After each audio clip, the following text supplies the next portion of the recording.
আজকের রেসিপিটা হচ্ছে তোমার পটল পোস্ত, সাথে হচ্ছে অ্যাড হবে এটাতে হচ্ছে তোমার নারকেলের দুধ।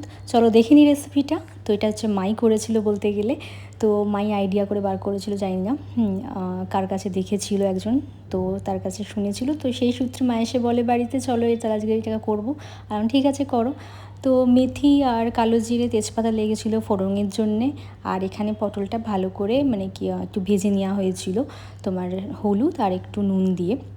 ভেজে নেওয়ার পর এর মধ্যে কালো জিরে ফোড়নটা দেওয়া হয়ে যাওয়ার পর ওর মধ্যে একটু টমেটো যেটা কুচি করে রাখবে সেটা দেবে। শুকনো লঙ্কা থাকলে শুকনো লঙ্কা দিতে পারো, শুকনো লঙ্কা যেহেতু ছিল না ওটার মধ্যে দেওয়া হয়নি।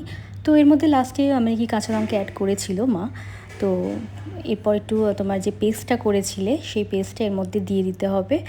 আর ভালো করে নাড়িয়ে টাড়িয়ে ব্যাস, তারপর হচ্ছে একটু তোমার একটু জল দিবে, একটু গরম জল করে দিলে খুব ভালো হয়।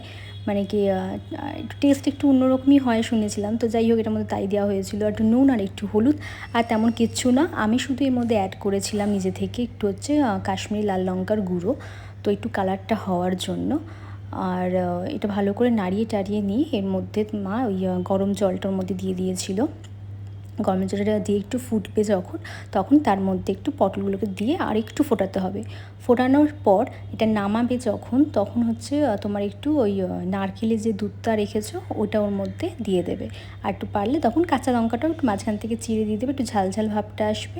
তো অসাধারণ লাগে ভাতের সাথে এটা ছাড়া আরও তোমার কোনো তরকারি কিচ্ছু লাগবে না। সত্যি কথা বলতে আমার তো কিছু লাগেনি। ভালো লাগলে প্লিজ লাইক অ্যান্ড শেয়ার করে দিও। টাটা।